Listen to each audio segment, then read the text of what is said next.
Sono vision లో summer AC Mela 0% EMI cash back offers తో ఈ వేసవిని చల్లగా మారుస్తుంది. ఫిలిం ఇండస్ట్రీలో 24 శాఖలు ఉంటే వాటిలో 9 శాఖల అసోసియేషన్స్లో మీరు సభ్యులు. అసలు అన్ని అసోసియేషన్స్లో మీకు ఎలా వచ్చింది, ఎలా మీ ప్రవేశం ఏంటి? అన్ని అవసరాలను బట్టే. ఇప్పుడు చాలామంది మెంబర్లు అయిపోతుంటారు, రైటర్ కాకపోయినా రైటర్లు దాంట్లో దేంటో అన్నిట్లో అయిపోతుంటారు. నేను పని చేస్తుంటే వాళ్ళు వచ్చి డిమాండ్ చేసి నువ్వు ఎందుకు అవ్వట్లేదు వచ్చి మెంబర్ అవ్వని డిమాండ్ చేసి చేయించుకున్నాను. సరే, రైటర్స్ అసోసియేషన్ అంటే నేను కెమెరామ్యాన్గా ఉండేవాడిని. కెమెరామెన్ ఉన్నప్పుడు హిందీలో సినిమాలు రాశా కొన్ని, ఓన్లీ స్టోరీ స్క్రీన్ ప్లే రాశా. నేను కెమెరా చేయలే, వేరే వాళ్ళు అడిగితే కథలు ఇచ్చా. ఇది ఆకళ్ళ గారని రైటర్ ఉన్నారు, ఆయన చూసి నువ్వు కథలు రాస్తున్నావు నువ్వు మెంబర్ అవ్వని చెప్పి తీసుకెళ్ళి మెంబర్ చేసి రైటర్స్ అసోసియేషన్. కెమెరామెన్ అయినాక కెమెరామెన్ డైరెక్టర్ అయ్యాక డైరెక్టర్ అసోసియేషన్, తర్వాత థియేటర్ తీసుకున్నాక ఎగ్జిబిటర్, డిస్ట్రిబ్యూషన్ అసోసియేషన్.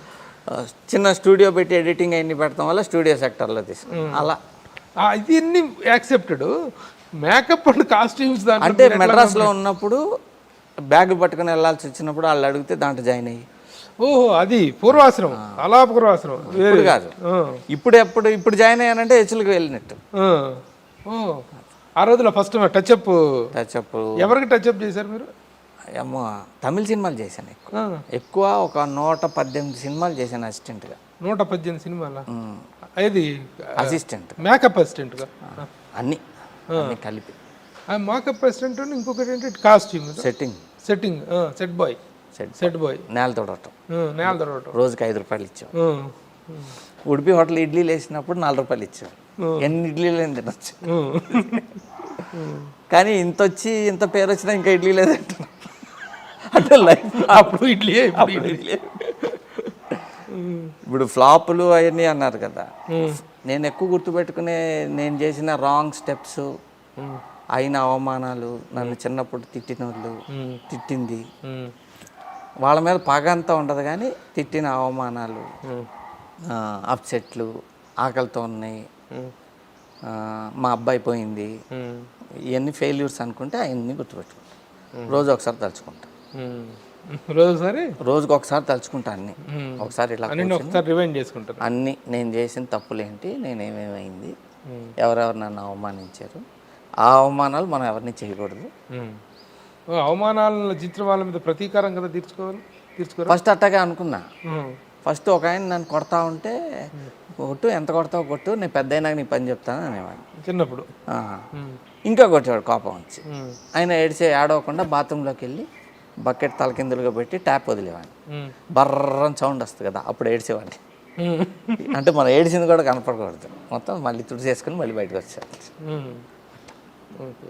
అసలు మీరు చెప్తున్న అనుభవాలు దాదాపు 118 సినిమాలకు ఏమో అసిస్టెంట్ డైరెక్టర్ ఇదిగా చేసామన్నారు, తర్వాత కెమెరామెన్గా. ఈ టర్మ్స్ అని చూసుకుంటే ఎంత ఎర్లీ ఏజ్లో మీ కెరీర్ ఇదేనా? చాలా చిన్నప్పుడే. నేను మహీధర్ గారి దగ్గర 12 సినిమాలు చేసా అసిస్టెంట్గా. కెమెరామెన్ మహీధర్ గారు చేశా 12 సినిమాలు.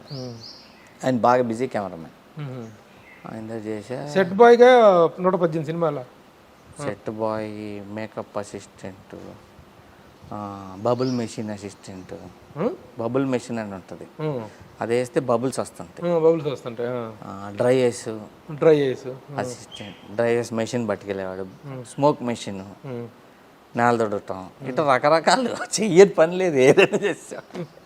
అది కాదు మరి, ఈ వయసులో కూడా ఇంత హ్యాండ్సమ్గా ఉన్నారు. ఆ వయసులో మరి చాలా గ్లామర్. ఎందుకంటే నేను చూస్తున్నాను కదా, మన ఇద్దరం కలిసి కూడా ఒక దగ్గర ఒక పని చేసాం, మీకు గుర్తుందో లేదో, రైటర్స్గా.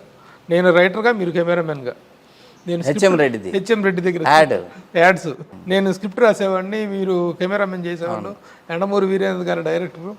అవునవును, ఆయన కొన్ని స్క్రిప్ట్ చేశారు. అట్లాగే ఆయన రావురి భరద్వాజ గారు కూడా మనతో వర్క్ చేసేవాళ్ళు. మా అందరం కూర్చొని సామ్రాట్ కాంప్లెక్స్లో వర్క్ చేసేవాళ్ళు. అప్పటి నుంచి చూస్తూనే ఉన్నాను. మీరు యూ లుక్ వెరీ హ్యాండ్సమ్. ఎవరు నటించమని ఎవరు అడగలేదా మిమ్మల్ని? అడిగారు, మనకి నటన రాదు, కష్టం. ఆఫ్ ద స్క్రీన్ రాకపోవచ్చు, ఆన్ ద స్క్రీన్ రావచ్చు కదా. ఆన్ స్క్రీన్ కూడా రాదు. రాదా? Bad actor. చాలా కష్టం, యాక్టింగ్ చాలా కష్టం. అందరూ ఈజీ అనుకుంటారు కానీ అమ్మ లోపల నుంచి ఫీల్ అయ్యి చేయాలి. నేనే ఒక డైరెక్షన్ చేస్తుంటే కెమెరామెన్ చేయను. ఓహో 2 పనులు చేయడం మన వల్ల కాదు. అంత జ్ఞానం లేదు నాకు, అంత తెలివిగలను కాదు. ఒక పని కరెక్ట్గా చేస్తాను. మీరు ఇందాక అన్నారు దాదాపు 10,000 మందిని ఇంట్రడ్యూస్ చేయాలి అని చెప్పేసి, అది చేయాలంటే ఎన్ని సినిమాలు చేయాలనుకుంటున్నారు? చేస్తే అవుతుందో మీకు సాధ్యపడుతుంది? డైరెక్షన్ కాకపోయినా ప్రొడక్షన్ అయినా చేస్తాం. చెయ్యాలి అని ఆ గోల్ వైపు వెళ్తా ఉంటే ఎంతైతే అంత అవుతుంది. అంతవరకు అయితే అంతవరకు అవుతుంది. ప్రొడక్షన్ కంటిన్యూస్గా చిన్న సినిమాలు చేసేటువంటి అవకాశం ఉందా మీరు ప్రొడక్షన్ వైపు? అంటే ప్రొడక్షన్ చేయాలంటే చాలామంది ఇప్పుడు చేస్తున్నటువంటి ప్రొడక్షన్ కంపెనీలు పెద్ద పెద్ద కంపెనీలు ఏమో జారుకున్నాయి. ఇప్పుడు తీస్తున్నారు కదండి. కాదు, కానీ కొత్తగా వచ్చిన కంపెనీలు బ్రహ్మాండంగా అవుతున్నాయి. సరే, దిల్ రాజు గారు అంటే ఈ మధ్యకాలంలో ఆయన గత 20 yearsగా ఉన్నారు. అట్లాగే కొత్తగా యూవీ క్రియేషన్స్ కానీ, మైత్రి మూవీ మేకర్స్ కానీ, పీపుల్స్ మీడియా ఫ్యాక్టరీ కానీ, ఇలాంటి కొన్ని సంస్థలు ఉధృతంగా వచ్చేసినాయి. మీరు ప్రొడక్షన్ అంటూ కంటిన్యూ చేస్తే ఏ పందాలు వెళ్తారో అలాంటి సంస్థలకు మీరు ఇచ్చేటువంటి సూచనలు ఏంటి? They are coming out with very good output వస్తేనే హిట్ అవుతాయి కానండి, గుర్తుపెట్టుకునే సినిమాలు తీరు చాలామంది. ఎందుకు అని అంటే పాకెట్ బేస్డ్ సినిమాలు అని ఉంటాయి. వీళ్ళు ఎంత పెడుతున్నాం, ఎంత వస్తుంది లాభం, అన్నీ పాకెట్ బేస్డ్ అనమాట. పాకెట్ బేస్డ్ సినిమాలకి డబ్బులు రావచ్చు ఆ పెద్ద పెద్ద సంస్థలకి, కానీ ఆ సినిమాలు గుర్తుండవు జనానికి. మనసుతో తీస్తారు కొంతమంది ప్రొడ్యూసర్లు.